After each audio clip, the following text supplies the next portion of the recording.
Alors, on m'a invité pour parler notamment de la sortie de mon livre, mais on m'a aussi dit qu'on pouvait parler un peu de recherche. Je pense que ça vous intéresse peut-être plus que le bouquin. Donc, on va aller essentiellement sur la recherche, parce qu'il y a des questions qui sont assez fréquemment posées, en tout cas, qui me sont adressées fréquemment, et je voudrais prendre un petit temps pour y répondre. Je m'appelle Guillaume Brachet, je suis pharmacien, j'ai 36 ans, et aujourd'hui, je dirige CXS Therapeutics, qui est une structure de type start-up, avec laquelle on développe un traitement contre la maladie de Parkinson, qu'on espère pouvoir mettre en essai clinique deuxième moitié de 2026, donc qui est basé sur une synergie, c'est-à-dire deux médicaments qui fonctionnent ensemble, qui sont des antidiabétiques, des médicaments issus de la diabétologie, qui n'ont rien à voir avec le lixisenatide ou l'exenatide que vous avez pu voir paraître dans les publications, qui ne sont pas des médicaments qui fonctionnent avec les mêmes mécanismes d'action. Ces deux médicaments, je les ai trouvés par hasard, en fait. Après une période un peu de sidération après le diagnostic, j'ai commencé à lire la littérature scientifique vers les années 2021-2022 et j'ai identifié un papier en particulier de l'Université de Louvain qui m'intéressait beaucoup parce qu'il me donnait des perspectives en termes de traitement. Ce qui m'intéressait à ce moment-là, c'était essentiellement le traitement qu'on appelle modificateur, c'est-à-dire un traitement de fond qui modifie le cours de l'évolution et non plus les symptômes seulement.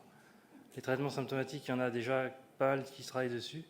Et je pense que le plus intéressant pour moi, c'était à cette époque-là, en tout cas, enfin maintenant toujours, mais de me diriger vers quelque chose qui permette d'espérer vivre sans la maladie, une espèce de rejet de la maladie, comme beaucoup d'entre vous ont pu la vivre au moins au début, avant qu'on arrive à l'accepter. Et donc aujourd'hui, ce traitement, où on en est? On est à une étape où on est en train de soumettre le dossier réglementaire pour demander l'autorisation d'entrer en essai clinique.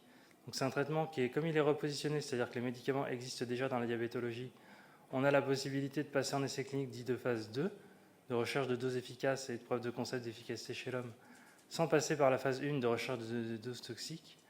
Donc en fait, on va passer en essai clinique de phase 2 en 2026.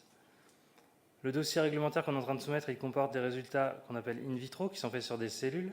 On a montré que ça marchait sur des cellules qu'on intoxiquait avec un toxique qu'on appelle la 6-hydroxydopamine, qui mime un peu l'effet de la maladie. On a fait le même test chez des rats, qui montrait qu'on améliorait les rats en 15 jours d'un profil de maladie de Parkinson.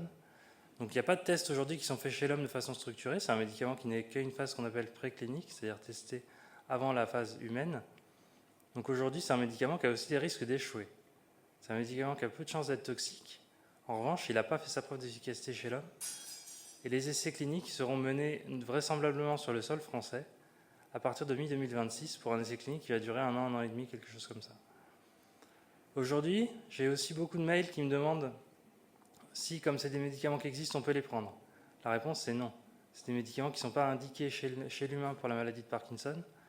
Et il ne faut pas en prendre ou essayer de s'en procurer, même si vous avez accès à l'information de ce que c'est et à quelle posologie on les défend. D'une part, parce que l'indication, c'est la façon aussi de protéger les malades contre des médicaments qui n'auraient pas fait leur preuve ou qui pourraient être toxiques. D'autre part, parce qu'on n'a pas encore identifié la dose thérapeutique efficace, et donc c'est risqué pour vous de prendre un médicament qui n'est pas indiqué. L'autre question qu'on me pose souvent, c'est est-ce qu'on peut être inclus dans les essais cliniques d'ores et déjà pour ce médicament, pour ce traitement qui s'appelle CXS003 ? La réponse, c'est qu'aujourd'hui, je ne sais pas d'une part exactement sur quels hôpitaux seront menés les essais, et d'autre part, je n'ai pas la main non plus sur le profil de patients qu'on va recruter.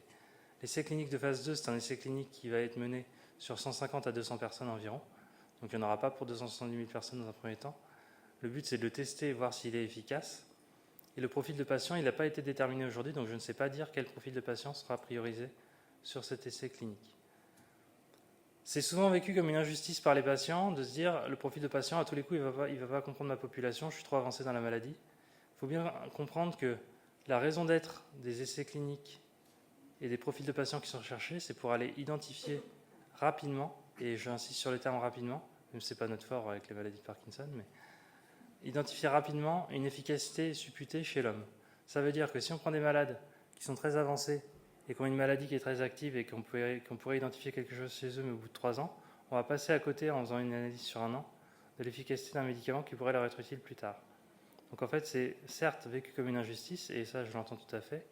En revanche, les traitements sont testés la plupart du temps chez des patients qui sont en début de maladie, dans l'intérêt aussi de tout le monde, c'est-à-dire pour identifier des médicaments utiles et efficaces. Voilà, je ne voulais pas faire trop le donneur de leçons, je suis désolé pour ce paragraphe, mais en tout cas c'était important pour moi d'en parler. D'une part, pour vous faire comprendre que ce n'est pas un manque de volonté de la part des chercheurs de vous inclure dans les essais cliniques et de vous faire profiter des innovations. Et aussi pour vous parler un petit peu des avancées, nous, où on en est aujourd'hui, dans le traitement de la maladie de Parkinson. Donc j'espère, si tout s'aligne et que l'efficacité est au rendez-vous, qu'on sera sur le marché aux alentours de 2030. Je n'ai pas de garantie aujourd'hui, ni que ce soit efficace, ni qu'on arrive à être sur le marché en 2030. Mais je donne absolument tout, et je vous prie bien de pouvoir croire que je donne absolument tout ce que j'ai, tout ce que je peux donner pour que ce soit le cas. Et puis si vous voulez des informations plus sur ma vie, je suis malade de Parkinson, et sur mes activités physiques, je fais du kayak. Et si vous voulez plus de détails, on fera des questions-réponses plutôt à l'issue de la session. Je serai à une table à côté des comités pour parler de mon bouquin, si ça vous intéresse. Et puis si vous voulez des informations, il suffit d'acheter le bouquin et de le lire, quoi. Merci beaucoup.